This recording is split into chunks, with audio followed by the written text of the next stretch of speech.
the new administration's priorities. We have Trump campaign surrogate Alfonso Aguilar, RNC Youth Advisor Council Chair Brilyn Hollyhand, and Republican strategist Tricia McLaughlin. Thank you all so much for being with us this morning.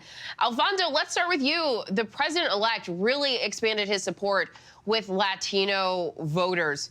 How did he do it, and how does he keep this momentum on his side? Well, I think he did it by talking about the issues that Hispanic voters care about, high prices and immigration. Hispanics are really concerned about that prices remain extremely high since this administration began. Prices have gone up by over 22%, and that's really hurting Hispanic working families. And then immigration, the border crisis, which is affecting their communities, creating insecurity, leading to crime.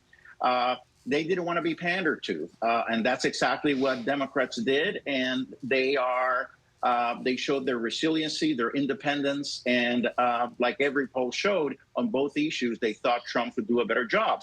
So the way to keep that support is by ensuring to put in place policies that will reduce prices, that will bring manufacturing back and create better paying jobs. And on the border, and that can be done on day first, shutting down the border, dissuading people from making that very dangerous trip to the southern border, and then beginning the removal of migrants, especially those involved in criminal activity. And Alfonso, that's exactly what I want to ask you about, because many people would say that Donald Trump took a very hard line when it came to his rhetoric on immigration, specifically talking about mass deportations, and specifically on his rhetoric, but he still broke through with Latino voters. What do you say to that? How did he do it? Right. Well, it's fascinating. Well, he did it because this administration unleashed a massive migration wave, unprecedented, massive, unregulated migration wave. And Hispanics saw what that meant for them in their communities in terms of their security, in terms of economic opportunities. These migrants arriving at their cities are taking resources away.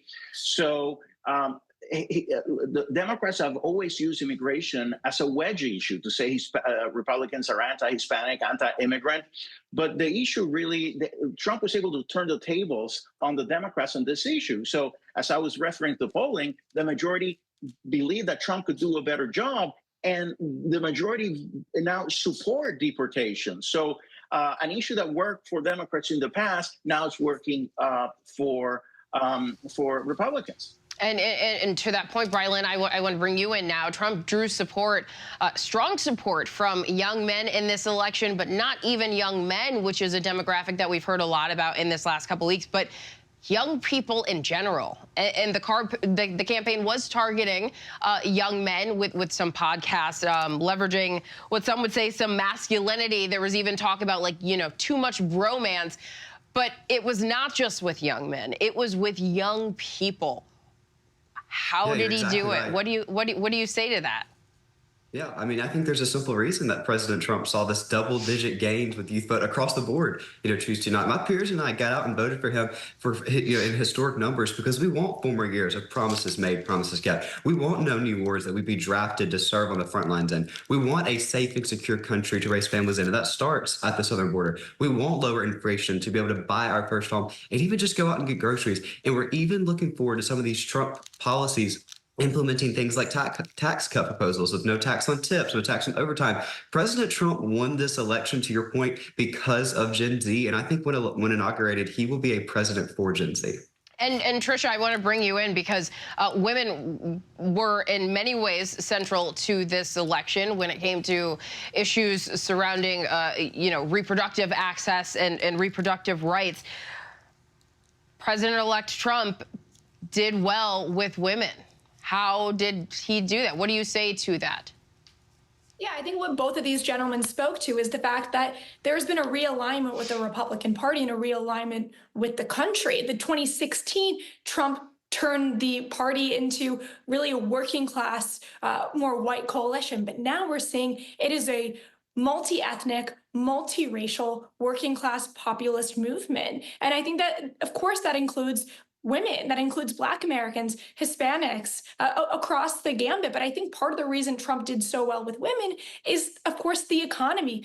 Women have the majority of purchasing power in a US household. They are so impacted by inflation. The fact that costs are up 20%, that impacts them at the grocery store. And I think Donald Trump was able to speak to that issue far better. And he was able to speak to policy solutions where Kamala Harris really did, for the most part, run on vibes and what she called a joy campaign. I think that joy ran out pretty quickly when people realized she wasn't giving them tangible solutions to the problems that they were facing. And so, Tricia, as a strategist, then, when you're looking at this and you're, you see the broad coalition of Americans who voted for Donald Trump. But when I look at you guys as guests over here, you guys all look very similar, and it is different from me. That is a messaging that typically Democrats had done well with, at least appealing to a diverse base, and still overwhelmingly Black Americans, specifically Black women, did go for Democrats. So how do you connect with some of those voters who did still vote for Kamala Harris? And how does the Republican Party now reflect the Americans who voted for this president? Tricia, I'll start with you.